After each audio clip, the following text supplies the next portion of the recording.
মহাদেবের মহাবিপদ।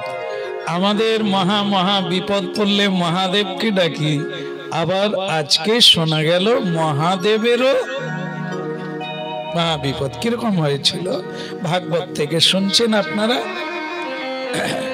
ভস্মাসুর নামে একজন ভক্ত ছিলেন। এই যেমন আমাদেরই মতো তারও একটা ধারণা হয়েছিল যে ভজন না করলে শক্তি হবে না। এই যে একটা শক্তি সবার মধ্যে আমাদের আছে, এটাকে স্বাভাবিকই শক্তি বলে। মানে সংসার করা, ছেলে মেয়ে হওয়া, এটা সাধারণ। কিন্তু অসাধারণ কেউ হতে গেলে তাকে আরো বেশি পরিশ্রম করতে হবে, হ্যাঁ কি না?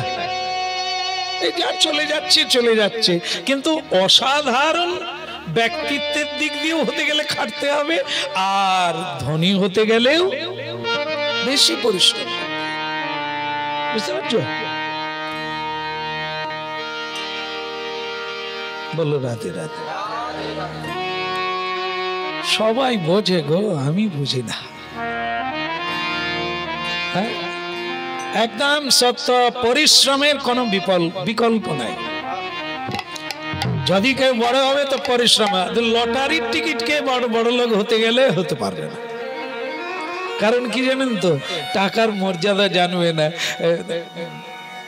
প্রতিদিন মুরগি খাবে, কি পেয়েছে ভগবান দিয়েছে না, ও মুরগির সঙ্গে সব শেষ হয়ে যাবে। মানুষটা যেমন মুরগি ছিল। আর মেহনতকারী মানুষ উপার্জন করে, ব্যয় করে ভেবে, কেন?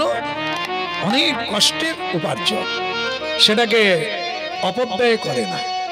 এই জন্য ওদের অর্থ থেকে যায়। আর যারা এদিক ওদিক থেকে মেরে নিয়ে নেয়, ও তো আতা হ্যাঁ। কারণ মেহনতের পয়সা ধর্ম কেটে নেয়।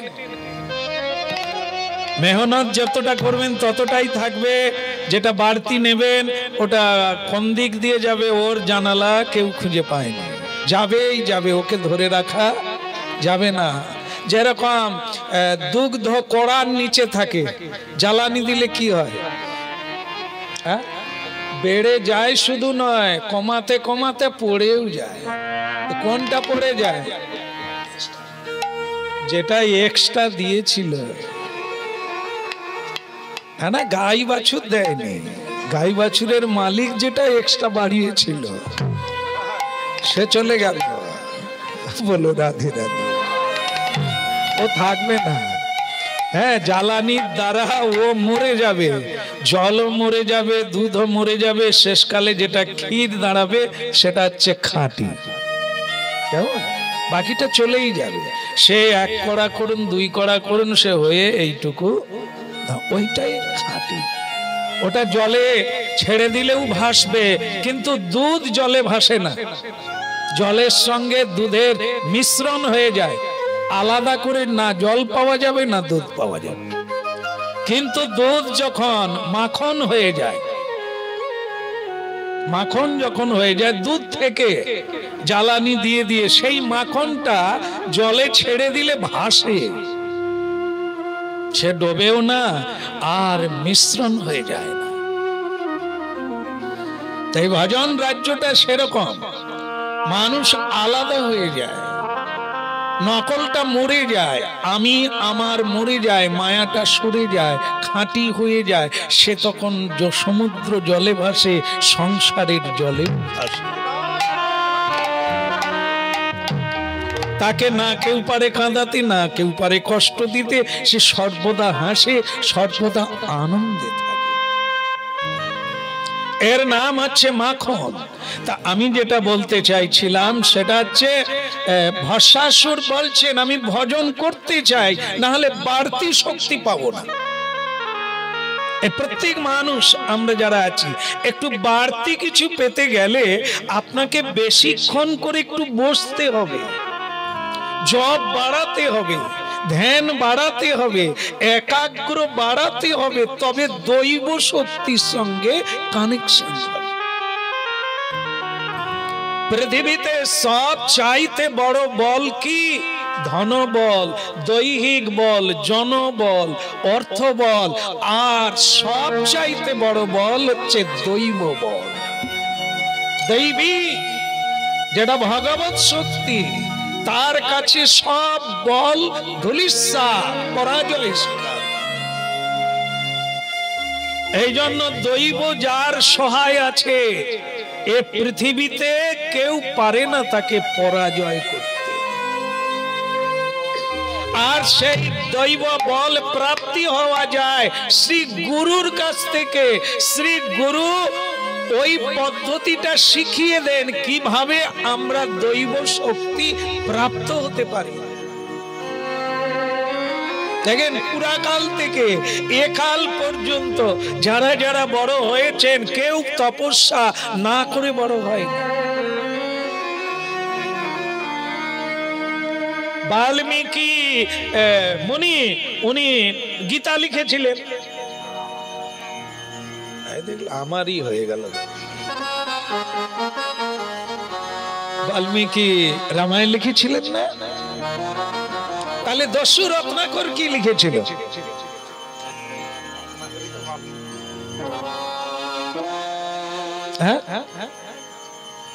বাল্মীকি রামায়ণ লিখলো, কিন্তু দস্যু রত্নাকর কি লিখলো? সেও একটা রামায়ণ লিখেছিল। তোরা তো বলবি যেই দস্যু রত্নাকর, একটু কড়া প্রশ্ন হয়ে গেছে। প্রেম সে বলো।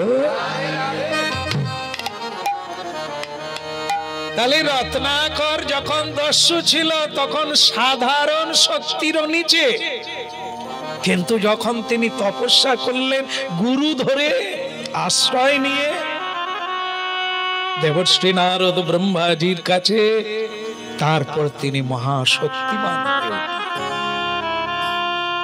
বাল্মীকি হয়ে উঠলেন, মহাজ্ঞানী হয়ে গেলেন। দৈব শক্তি বলে দিলেন যে তুমি পারবে, আমি কৃপা করছি।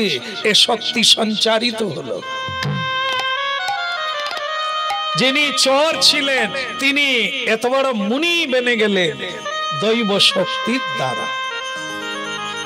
তাহলে আমাদের এগুলো থেকে চিন্তন হতে হবে আর নিতে হবে যে কিভাবে দৈব শক্তিতে মানুষ অত বড় হয়ে যায়। শক্তি দেখেন, এই সামনে কিছু বাচ্চা ছেলেরা আছে, এরা ধুতি পরেছে, কি সুন্দর লাগছে। এটা কিন্তু এমনি হয়নি, মেরে হয়নি, মেরে মেরে করিয়েছে না, না, এখন নিজেরাই পাগ লাগাতে পেরেছে, মানে কাঁচা দিতে পেরেছে।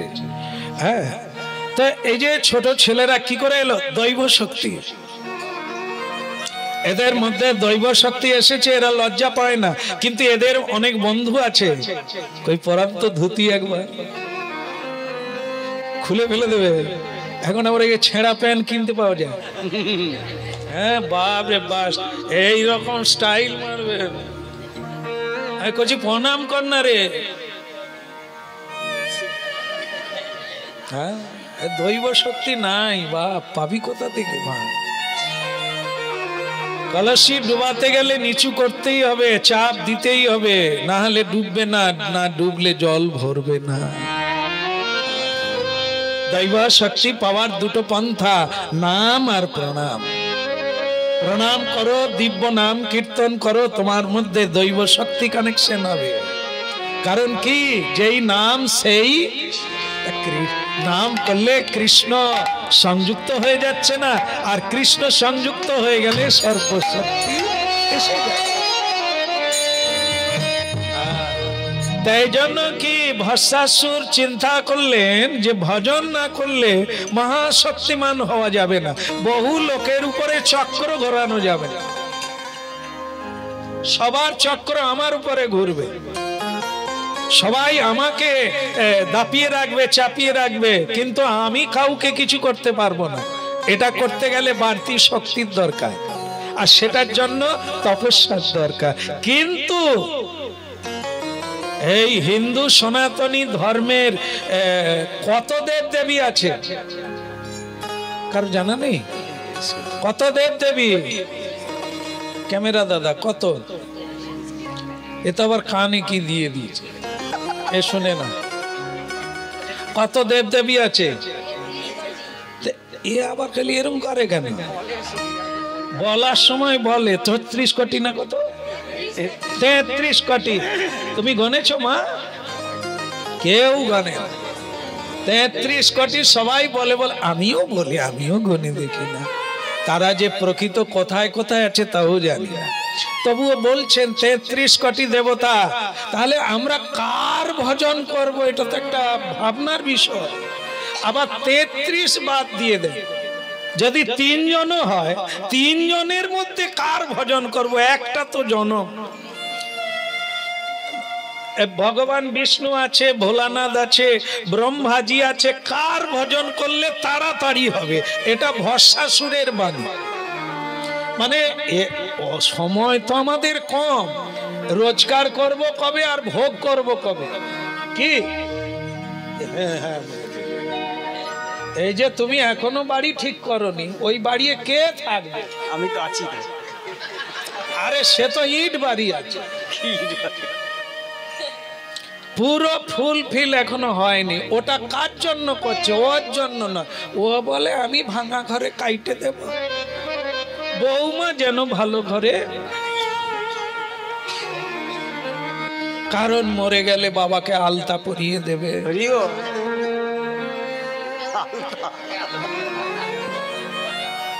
আলতা পরায়নি? আরে ছেলেদেরকেও, তোমাকেও দিবে, তুই দেখতে পাবি। মরে গেলে দেখা যাবে। বলো রাধে রাধে।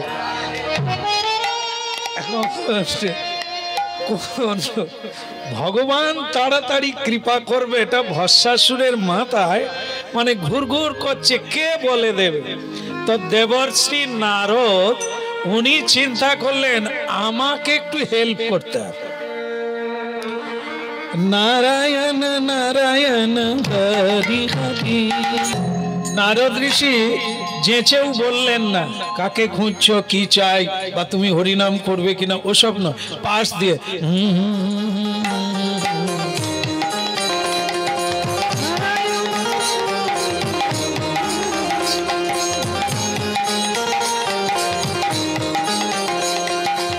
ভাষাসুর দেখলে নারায়ণ বালাকে বলি, এ নারায়ণ বালা। মানে কি দেখবেন, যারা হরিনাম টাম করে না তারা বাবাজি বৈষ্ণব কীর্তনিয়াদের অন্য রকম করে ডাকে, যা শুনলে পটাং করে লেগে যায়, কিন্তু চেপেও যায়, জানে না। এও বলছে কিরকম দেখুন, সে দেবর্ষি এ নারায়ণ বালা, তার তো একটা নাম আছে, কিন্তু নাম থাকলে কি হবে? এ তো ওসব জানে না।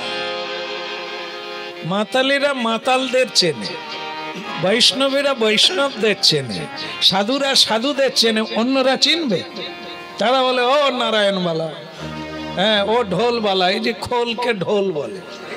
হ্যাঁ, আমরা যখন আগে বাসে টাসে যেতাম, এরা তো খোলটা সামনের দিকে রাখে, যার গায়ে লেগে যায় সে ঘুরে ও ঢোল বালা, ঢোলটা একটু ঠিক করে রাখুন না। তো আমরা তখন রেগে গেলেও কিছু করার নাই, তারা যেটা জানে সেটা বলছে। এর নাম যে ঢোল নয়, তাকে কি তখন বুঝাবো? সে তো বুঝবে না, সে বলছে ও ঢোলবালা। তারপরে আমরা হয়তো একটু ঘুমিয়ে কারো গায়ে একটু পড়ে গেছি, দাদা সারা রাত্র অনেক কামালেন, একটু সজা হয়ে দাঁড়ান না, গায়ে পড়ে যাচ্ছেন কেন? ঘুম ভেঙে গেল, ওই যে ধাক্কা মারলো না, ওই কথাতেই ঘুম কেটে গেল। তখন মনে হয় যে ওকেও কিছু বলি, কিন্তু বলতে গেলে হবে না, আমাদের আবার মহাপ্রভু বলে দিয়েছে কীর্তনিয়া সব সময় বিনয়ী থাকো, কেউ মারলেও মেরো না। তা আমরা এই জন্য গালাগালি খাই, গালাগালি কাউকে যখনই মনে হয়ে যায় আমার গলায় মালা আছে, যখনই মনে হয়ে যায় মাথা মুড়িয়েছি, আমি কি ওরকম করতে পারি যাদের মাথা মুড়ায়নি? যেমন অনেকে আমাদের বলে তুলসীর মালা পরলে ওগুলো খাওয়া যাবে, তো আমার শুনে ভালো লাগে, তার মানে তারাও জানে ওটা পরে খাওয়া। তাহলে আমার গলায় যে মালা আছে আমাকে কত রক্ষা করছে চিন্তা করো। যখনই কিছু বলতে যাই, কিছু করতে যাই, ওইগুলোর কথা মনে হয়ে যায় আমার গলায় তুলসীর মালা। আমার তো এরকম বলা যাবে না, এ তো আমাকে সাহায্য করছে, কৃপা করছে, আমাকে অসৎ পথ থেকে সত্যের পথে নিবদ্ধ করছে। তা যাই হোক, কেউ যদি এরকম বলে যে পড়লে খাওয়া যাবে কি না, তাই বলি যদি খেতেই হয় খাও না, এটা পড়বে কেন? পড়ার তো দরকার নেই।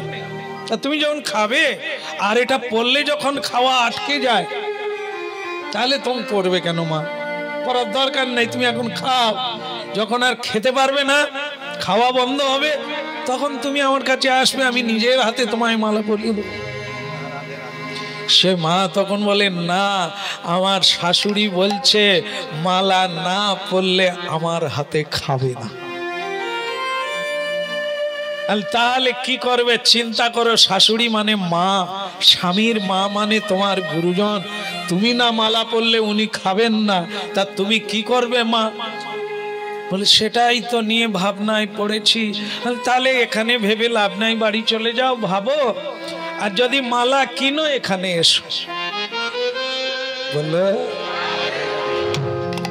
হ্যাঁ, কারণ কি এরকম আজ পর্যন্ত একজন কেউ বলি না তুমি মালা পরো, কীর্তন করি, শোনো, এটা বলি শোনো, বোঝার চেষ্টা কর, বাকিটা তোমার উপরে। কোনটা ছাড়বে, কোনটা ধরবে, কোনটা পড়বে, কোনটা খুলবে, এটা তুমি সিদ্ধান্ত নেবে। ধর্ম কোনোদিন কাউকে চাপিয়ে দেওয়া হয়। ধর্ম কোনো আইন নাই যে আপনাকে করতেই হবে।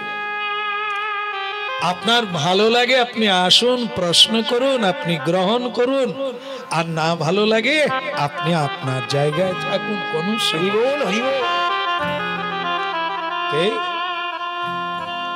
এই যে নারায়ণ বালা, তো নারদজি রসিক, খুব রসিক, রসিক হও ভালো, ভালো কিনা? সবকিছু দেখবেন, দুঃখের দিনেও যার রসিকতা থাকে সে দুঃখের দিনেও রসিকতা করে, মানে দুঃখকে হজম করে উড়িয়ে দেয়। আর যদি রসিক না হয় তাহলে সংসারে কি হবে? দুঃখে দুঃখী হয়ে আরো দুঃখের সাগর বেড়ে যায়। হ্যাঁ, যারা রসিকতা করে না তাদের একটা কাজ হয়, দুঃখের দিনেও রসিকতা করে। আরে কি খাচ্ছিস, কি করছিস তোরা, কেন এরকম করছিস, এই দেখ, এই দেখ, হ্যাঁ অমক অমক অমক, আপনার ভীষণ ভীষণ জীবনে কাজ দেব। এই জন্য দেবশ্রী নারদ রসিক কিসের? কোন রসের রসিক? প্রেম রসের রসিক, ভক্তি রসের রসিক, ভজন রসিক। সত্যকে জানতে পারলে তিনি প্রকৃত রসিক। আর এ জগতে কিছু রসিক আছে, মেয়েদের সঙ্গে ঠাট্টা হাসি করে, ছেলেদের সঙ্গে ঠাট্টা হাসি করে, পাড়ায় করে, কিন্তু তার দুঃখ এলে সে কাঁদে। এ রসিক। প্রকৃত রসিক হচ্ছে তিনি যিনি বিষয় রস পরিত্যাগ করে নিত্য রসে চুবে গেছে, ডুবে গেছে, তাকে বলা হয় রসিক ভুবি ভাবুকা। কৃষ্ণ ভাবের ভাবিনী, তাকে রসিক বলা হয়। তাই দেবশ্রী নারদ রসিক বলছেন, বাবা আমাকে এখানে আর কে আছে? না না, অনেকেই আছে, অনেকে আছে, মানে তুমি একাই আছো আর আমি আছি, এখানে অনেকে কোথার থেকে আছে। বলে দেখো বাবা, এই যে বিজ্ঞানের যুগে যা চোখে দেখা যায় না, দূরবীন দিলে দেখা যায় কি না? বলে হ্যাঁ। বলে ঠিক সেরকম এখানে বহু জীব জন্তু আছে, বহু জীব আছে, কোটি কোটি জীব আছে, মাটির সঙ্গে মিশে আছে, গাছপালা আছে, আকাশে বাতাসে আছে, কে নেই গো? তখন ভরসা শুরু হলে এই লোক আমার খুব দরকার, এই ঈশ্বর তত্ত্ব জানে। আচ্ছা বাবাজি, আমি তোমাকে ডেকেছি যে কারণে, তোমার নাম কি? বলে আমার নাম দেবশ্রী নারায়ণ। ও তুমি দেবশ্রী না, তোমার নাম শুনেছি, তোমার সঙ্গে আমার দেখা হয়নি। আসলে দেখা তো আমি এই রাস্তায় জীবনে হাঁটি, আমরাও কি হাঁটি? সাধুর পথে হাঁটলে তো সাধুর সঙ্গে দেখা হবে, বিষয়ের সঙ্গে হাঁটলে বিষয় ভাব নিয়ে বেরিয়ে পড়ো, যত রকমের বিষয়। গৌতম দা, অজাদা বলবে। আর তুমি যদি ভাব নিয়ে ভগবানের কাছে বেরাও, যেন সাধু দর্শন হয়, গোবিন্দ দর্শন হয়, দেখবে মিলবে। কারণ ভাবনা কাজী তো তোমার হৃদয়ে আছে, তোমার ইচ্ছা পূরণ তিনি করবেন না? কল্পতরু ভগবান।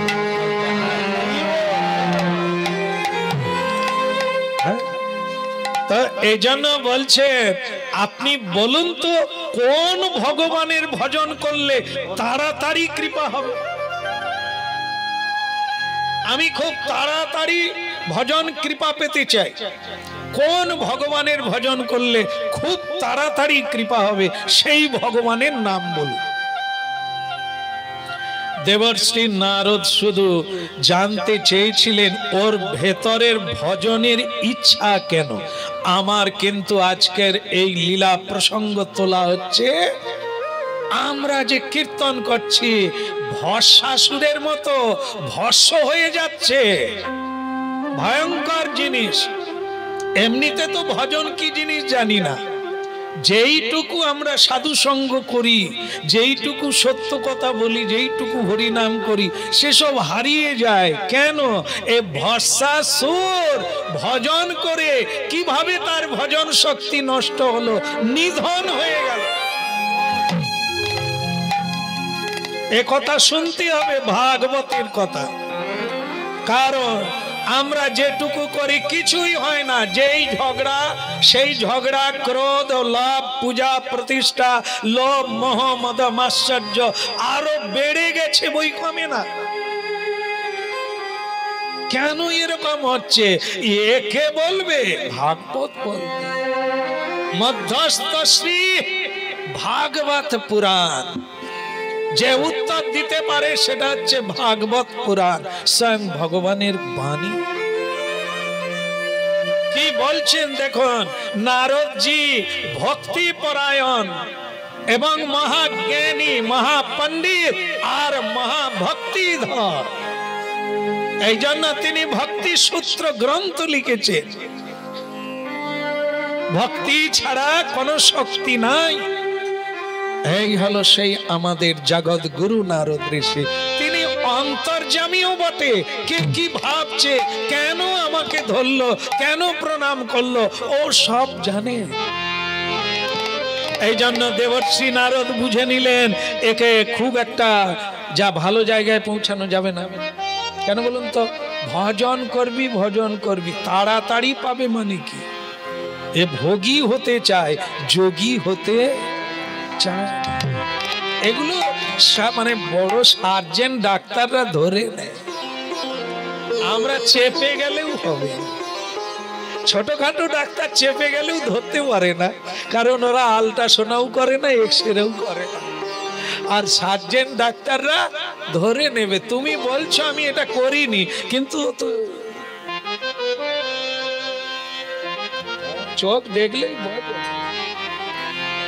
সন্ধ্যেবেলা ভজন করে বেরোলো না ভোজন করে বেরোলো? ভজাদা, ভজাদা মানে তুমি না, যে ভজে তার নাম ভজাদা। বলো রাধে রাধে।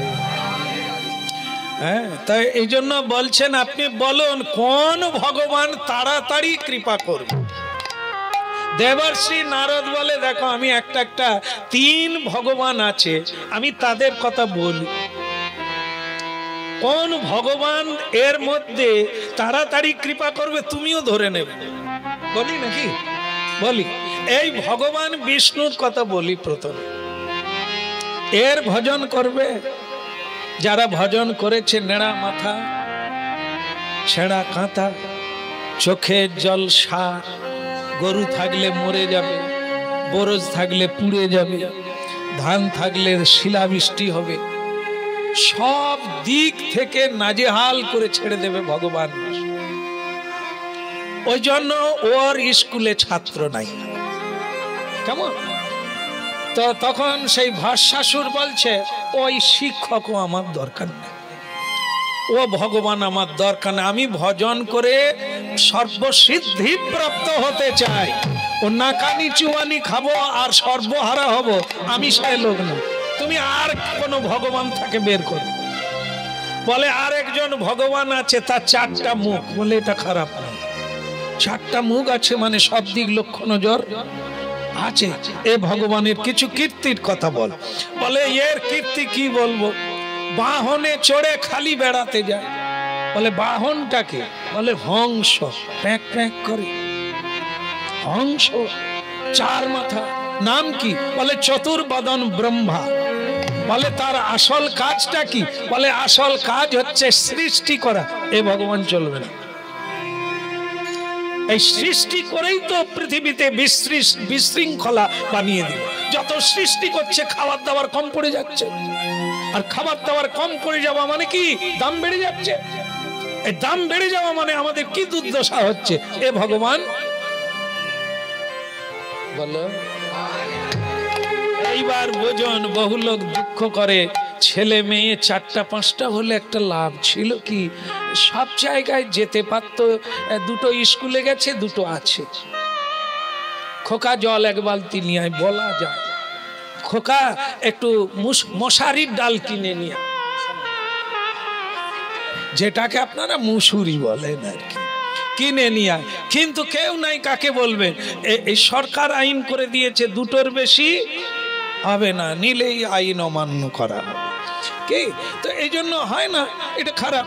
কিন্তু ব্রহ্মাজি কোটি কোটি মানুষকে জন্ম দিচ্ছে প্রতিদিন। মৃত্যুর হারের চাইতে জন্মের হার বেশি। এই জন্যই তো ঘর করার জায়গা পাচ্ছে না লোকে। এ ভগবান চলবে না। আর কোন ভগবান আছে? বলে একজনই ভগবান আছে, তার নাম ভোলানাথ। বলে আমার হাতে আরেকজন ভোলা। বলে তার কিছু কীর্তির কথা বলে। তার কীর্তি আর কি বলবো, চোখ খুলে কম সব সময়। বলে এ না কোন সংসার টংসার, বলে থাকেও না। বছর পরে পরে একবার মা দুর্গার সঙ্গে দেখা হয়, তার কোনো ঠিক নেই, কারণ উনি তো ধ্যানই ভাঙে না। হ্যাঁ, তো বলে এইরকম করেও বউ টিকে আছে। বলে যিনি বিয়ে করেছেন তিনি তো চোখ বন্ধ করা লোককেই বিয়ে করেছেন, তপস্যা করে।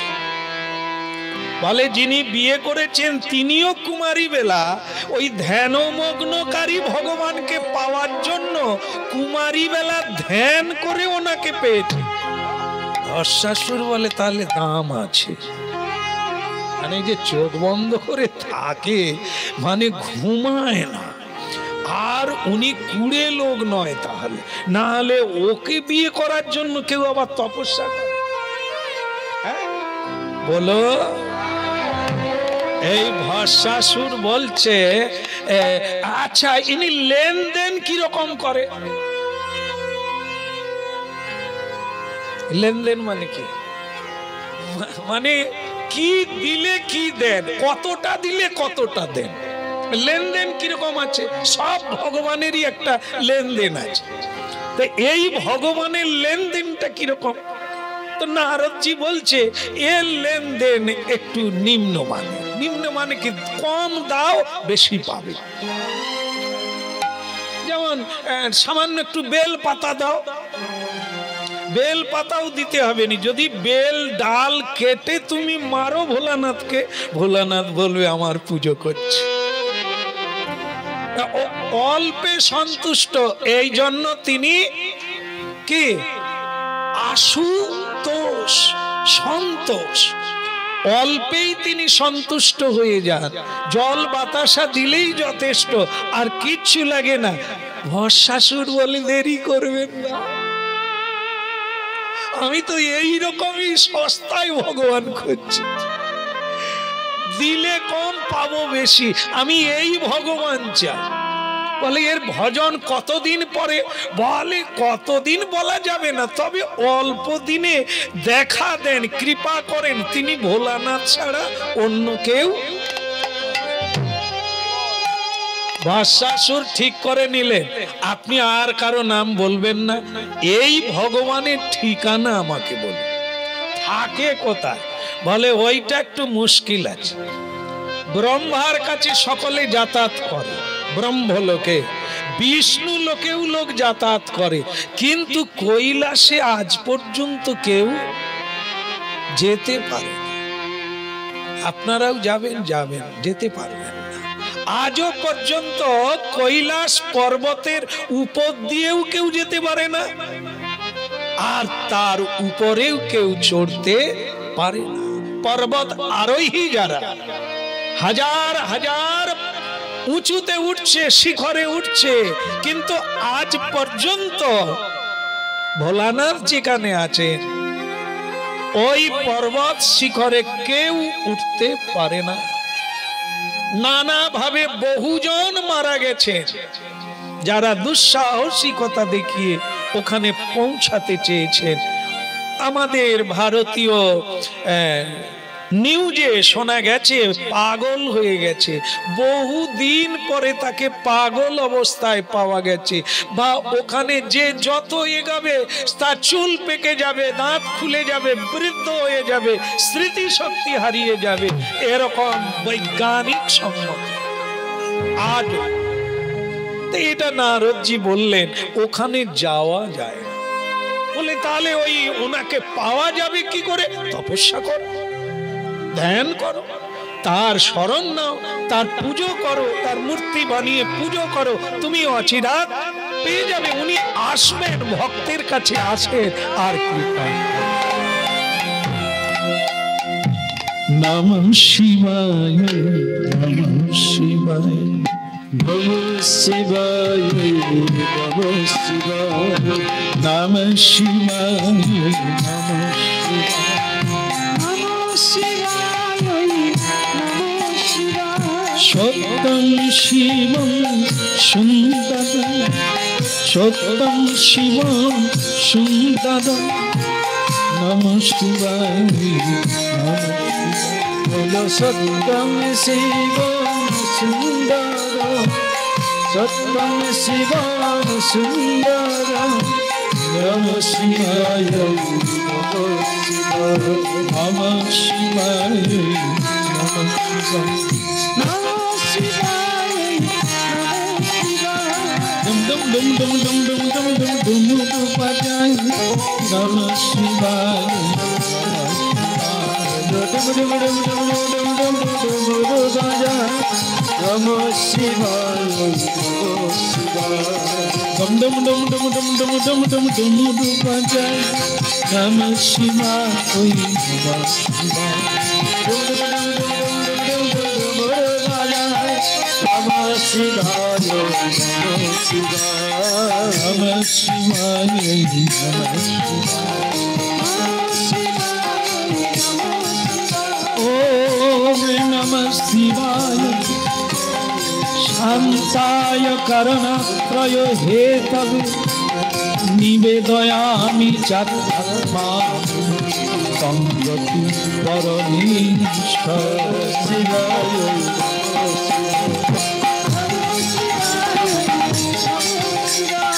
ওম নমঃ শিবায়, ওম নমঃ শিবায়, ওম নমঃ শিবায়, ওম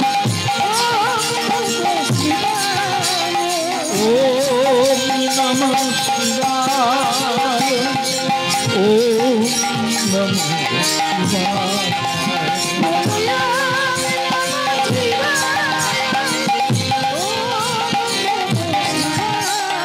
নমঃ শিবায়, নমঃ শিবায়, হরি বল, হরি বল।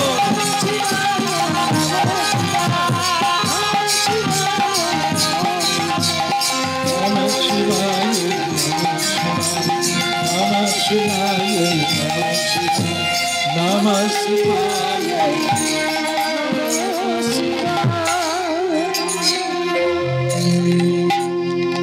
বলো ভোলানাথ কি, পরম যোগী ভোলানাথ কি।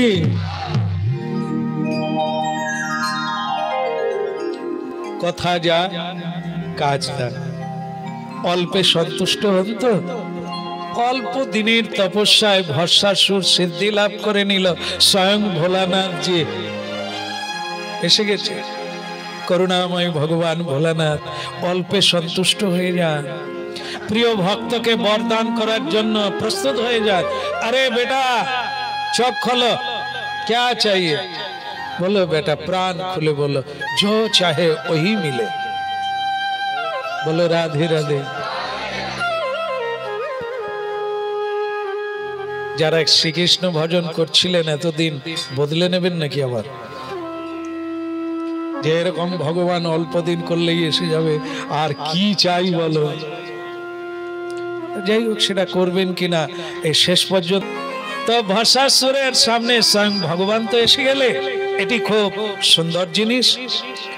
ভগবান প্রসন্ন হয়ে যায় তো মানুষ জীবন সার্থক বেনে যায়।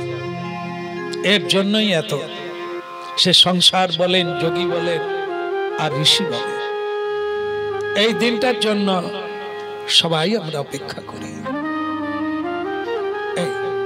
এত পরিশ্রম মানুষ করে মনের আশা নিয়ে, কামনা নিয়ে, সংসার বানায় কিছু পাওয়ার জন্য। তা সেটা এসে গেলেই তো তার সার্থক হয়ে যায়। ভক্তের সিদ্ধি হচ্ছে ভগবানকে পাওয়া, বিষয়ের সিদ্ধি হচ্ছে বিষয় পাওয়া, কামের সিদ্ধি হচ্ছে কামকে পাওয়া। যে যা চায় সেটা পেয়ে গেলেই সে নিজেকে সুখী মনে করে। আমরা সবাই এরকমই যাত্রী। তবে হয়তো এক চাওয়া নয়, এক পাওয়া নয়, এক পথ নয়।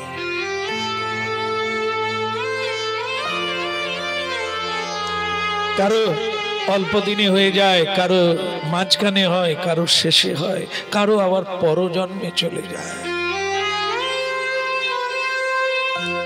ভালো লাগে এ কথা শুনলে যে ভস্মাসুর তার যাই ইচ্ছা থাক না কেন স্বয়ং ভগবান এসে গেল। জানি না নারদজি তাকে কিভাবে সাধনার প্রণালী দেখিয়েছিলেন। জীবনে আমরা যদি এমন সুযোগ পেতাম,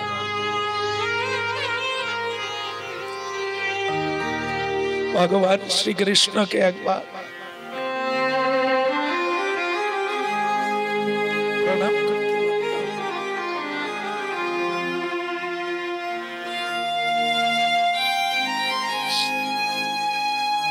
বলো বেটা কে চাই? ভস্মাসুর বললেন এই জায়গাটা বলার জন্য আমার কালেকশন। আমি যার মাথায় হাত দেব সে যেন পুড়ে ছাই হয়ে যায়। আপনি আমাকে এরকম বর দেন। এতদিন না খেয়ে, না শুয়ে, না ঘুমিয়ে এত কঠোর তপস্যা করল, চাইল কি? পরহিংসা। আমি যার মাথায় হাত দেব সে যেন পুড়ে মরে যায়। এই ভজন করে, সাধন করে কি শক্তি লাভ করলো? আপনাদের শুরুতে বলেছিলাম হরিনাম গাইতে গাইতে নরকে যাবে, মৃত্যু হয়ে যাবে, বিনাশ হয়ে যাবে ধর্মপথে এসে। শুধু ভুলের জন্য দৈব শক্তি আপনাকেই বিনাশ করবে।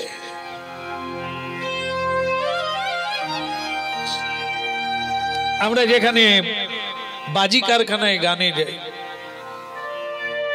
খবর পাওয়া গেল বাজি কারখানায় মারা গেছে। কি করে মারা গেল? বাজি ফেটে। কে বানিয়েছিল? যে বানালো তারই বাজিতে সেই। মানুষ মরে, মানুষ কাঁদে, মানুষ দুঃখী কেন? তার নিজের কর্ম।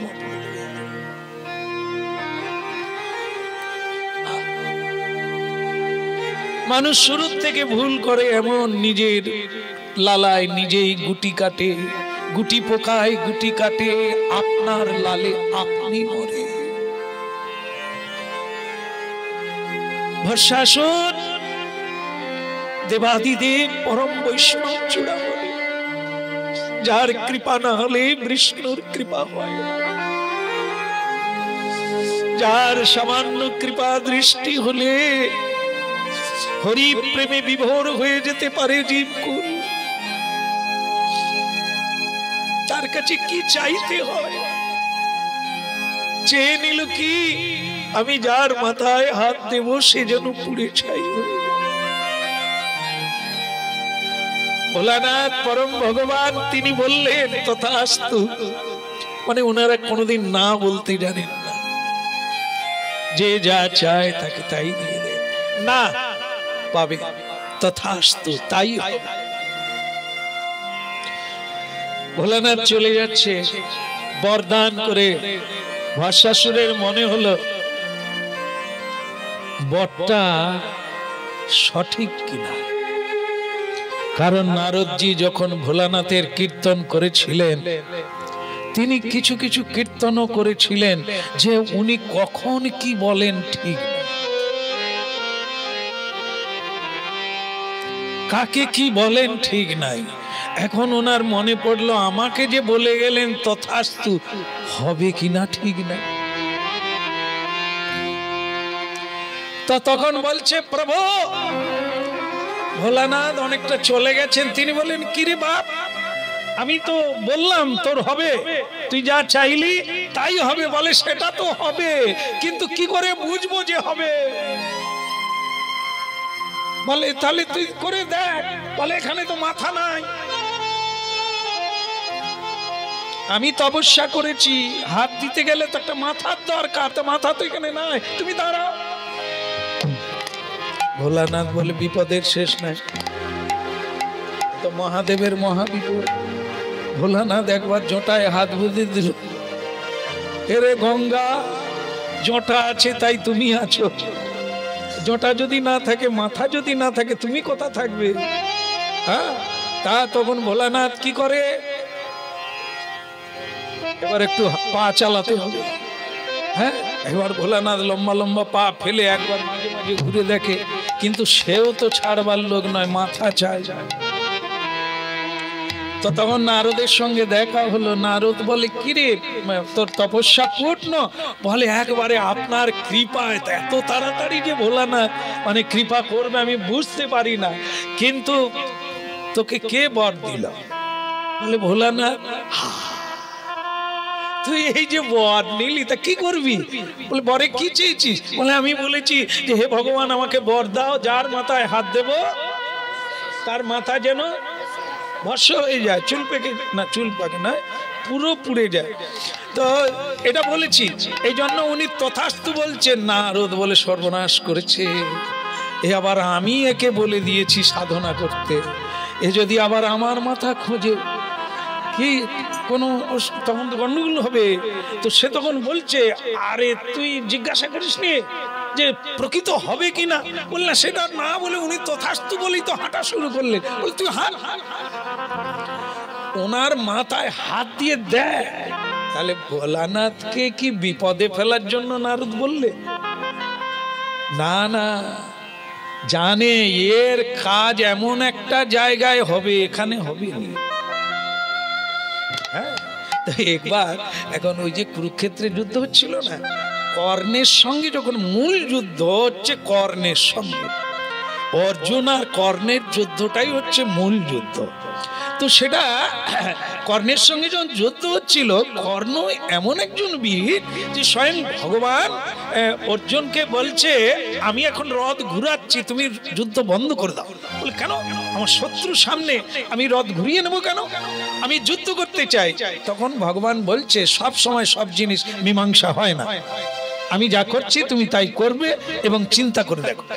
এবার রথ ঘুরিয়ে নিচ্ছে মানে অর্জুনকে। কর্ণ তখন বলছে যে আমি এতদিন জানতাম ত্রিভুবনের বিজয়ী বীর তুমি, আজকে দেখলাম তুমি কুকুরেরও অধম, যুদ্ধ করতে করতে পালিয়ে যাচ্ছ, আবার তোমার রথে যিনি বসে আছেন তিনি মহাবুদ্ধিমান, এই বুদ্ধি তোমাকে দেয় না যে যুদ্ধ করতে করতে পালিয়ে যেতে নেই?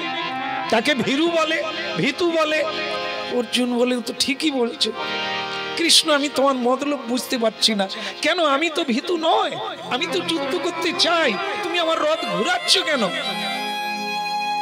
আমি কর্ণকে বধ করতে চাই, তুমি রথ থামাও। কৃষ্ণ বলছে তোমার ক্ষমতা নাই, সূর্য থাকতে থাকতে তুমি কর্ণকে বধ করো। সূর্য ডুবে নাই, কর্ণের বাবা হচ্ছে সূর্য, তার শক্তি হচ্ছে সূর্য, সে সূর্যের তপস্যা করে, তোমার ক্ষমতা নাই। আমি যেখানে নিয়ে যাচ্ছি বলে না আমি মরতে চাই তবু পালাতে চাই না, তবু কৃষ্ণ রথ টেনে নিয়ে চলে যাচ্ছে।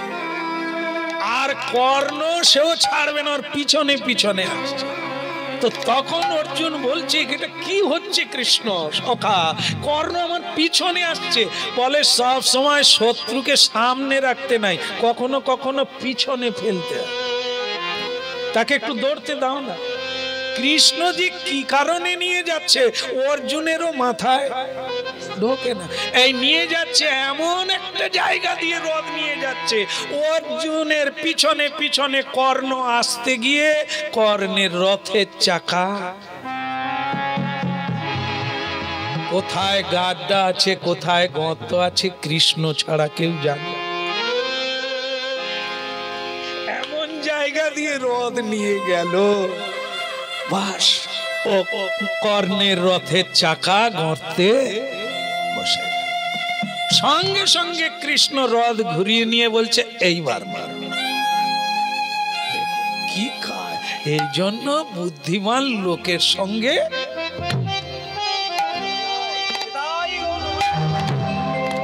আর পৃথিবীতে বুদ্ধির গুরু হচ্ছেন ভগবান কৃষ্ণ। আর তার ভক্তদেরকে কি বলা হয়?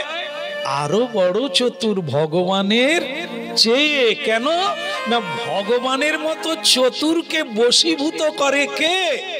ভক্ত। এই জন্য ভগবানের চেয়ে ভক্ত বড়। আর কৃষ্ণ ভজনকারী খুব চতুর হয়, হয় বলে তো ওই রকম চতুরকে নামতে বাধ্য করায়। বলো তাহলে এই যে ভস্মাসুরকে পাঠিয়ে দিল, ভোলানাথের মাথায় হাত দিয়ে দেখ না বললো তো, কেন বলছে? তার মানে ভোলানাথ ভস্মীভূত হয়ে যাক এর জন্য না, ও ছুটবে এও ছুটবে, ভোলানাথ যত ছুটবে, ছুটতে ছুটতে গাড্ডা যেখানে আছে ও সেই পর্যন্ত তোকে ছুটাতে হবে। এই জন্য পাঠিয়ে দিল, কারণ ভোলানাথ কি কম ছোটে? তার সঙ্গে ছুটবি রে, হ্যাঁ সে তো পাই পাই করে ছুট দিচ্ছে, একবার করে ঘুরে দেখে ভস্মাসুর এসে যাচ্ছে, তো সে ছুটে ছুটে পালায়, ছুটে ছুটে পালায়। ব্রহ্মার কাছে গিয়ে ভোলানাথ বলছেন প্রভু আমাকে রক্ষা করুন, ভস্মাসুর। বলে সে তো অসুর, তুমি ভগবান, তুমি ভয়ে ছুটছো কেন? বলে আমি নিজেই বর দিয়েছি বাজি বেঁধে, এখন বোম ফাটার টাইম হয়েছে। ভক্ত কিরকম চতুর দেখে, ভগবানকে বিপদে ফেলে দিয়েছে। ভগবান অমনি বাঘাম্বর ধরে দে ছুট। ভোলানাথের মানে এই খুলে যায় সেই খুলে যায় কোমরের কাপড়, ছুটছে ছুটতে ব্রহ্মার কাছে। ব্রহ্মা বলে তুমি কেন এরকম বিপদ? বলে ভস্মাসুরকে আমি বর দিয়েছিলাম যার মাথায় হাত দেবে তার মাথা উড়ে যাবে, সেটা পরীক্ষা করার জন্য আমার মাথা খুঁজছে। তখন ব্রহ্মাজি বলে তুমি অন্য রাস্তা ধরো, কারণ তুমি পুট করে কোথায় ঢুকে যাবে, আমার মাথায় যদি হাত দেয় হ্যাঁ আমার ভগবানের ভজন হবে না, তুমি অন্য কোন রাস্তা ধরো। তো ভোলানাথ দেখলো তাহলে ইনিও আমাকে রক্ষা করবে না, তো বলছে বাবা তুমি তো আমার বাবা, তা আমাকে একটা রাস্তা তো বলে দাও। বলে একটাই রাস্তা, ভগবান বিষ্ণুর দিকে যাও, মানে বৈকুণ্ঠের দিকে। ছোট বৈকুণ্ঠের দিকে যাচ্ছে, স্বয়ং ভগবান দেখতে পেলেন ভক্ত ভোলানাথের বিপদ হয়েছে। স্বয়ং ভগবান বিষ্ণু, যে কেউ বিপদে পড়ে ভগবান বিষ্ণু ছাড়া আর কেউ নাই। তিনি একটি বালকের বেশ, তুই একটু দাঁড়াবি রে, একটু দাঁড়া না রে, একটু দাঁড়া, একটু দাঁড়া, আমি কিচ্ছু করবো না, তুই দাঁড়া। এরও কি বিপদ হলো, ওই দিকে একটু হাত জোড়ো করে তাকা।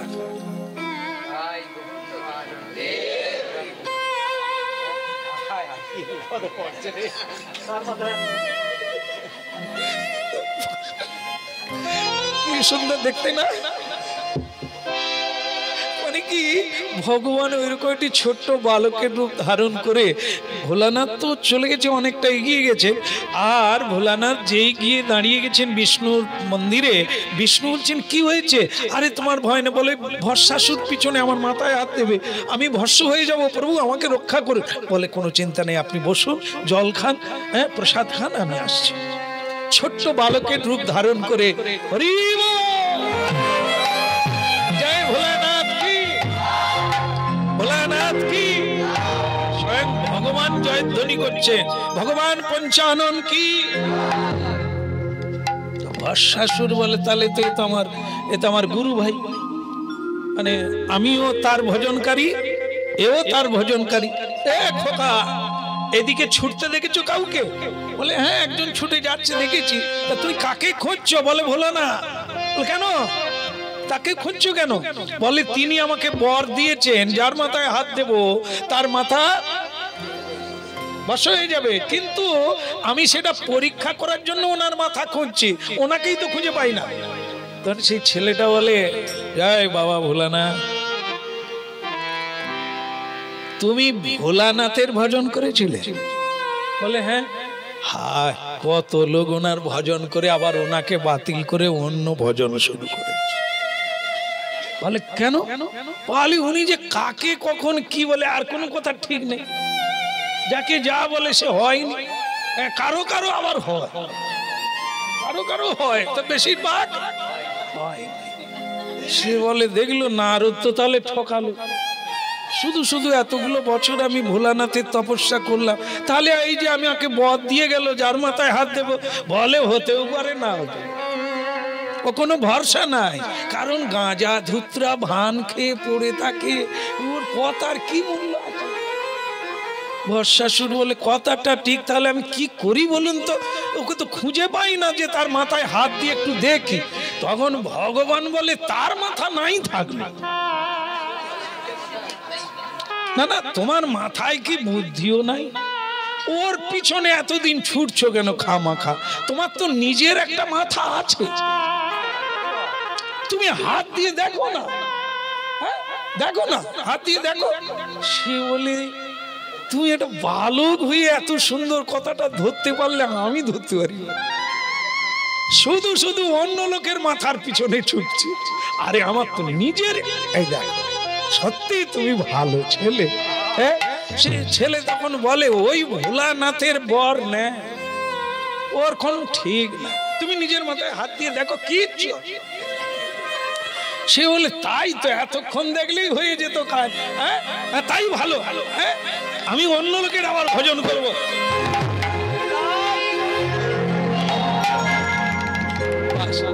ছাই ছাড়া আর কিছু। আয় দেখো, তাহলে বাজি খেয়ে বাঁধলো আর দুম করে নিজেই ফাটি দিল, নিজেই চাপ দিয়ে দিল। তাহলে আমার কথা শেষ হয়ে গেল। কি এত ভজন করলো, কোথায় হলো, কোথায় গেল? নিজেই ভজনে ধ্বংস হয়ে গেল। ভোলানাথ বেরিয়ে এলেন ভগবান বিষ্ণুর কাছে। তো ভগবান বিষ্ণু বলছেন ভোলানাথ আর কোনো ভয় নাই, সে ভস্ম হয়ে গেছে। বলে প্রভু সত্যি এই জন্য লোকে তোমার ভজন করে, তুমি যে বিপদ ভঞ্জন প্রভু, যেটা আমার মাথায় নাই, প্রভু তোমার কৃপায় আমি বেঁচে গেলাম। তখন ভগবান বিষ্ণু শুধু ভোলানাথজিকে বললেন বর দেওয়ার সময় লাগাম খুলে দিও না। যে যে জিনিসের মর্যাদা জানে না, ব্যবহার জানে না, তার হাতে সেই জিনিস দিও না, চাইলেও দিও না। বাচ্চা ছেলে কাটারি চাইবে, দিলে তোমারই গলায় মার দেয় কখনো। হ্যাঁ, জেনে শুনে বর দিতে হয়। ভোলানাথ বলে প্রভু এইবার ভেবে দেব, তাহলে মহাদেবের মহা বিপদ আর আমাদের আরো বিপদ। ভজন বি হবে, সাধন বি হবে, রাখতে পারলে তবেই তো হবে, আর না হলে নিজের মাথায় নিজে হাত দিয়ে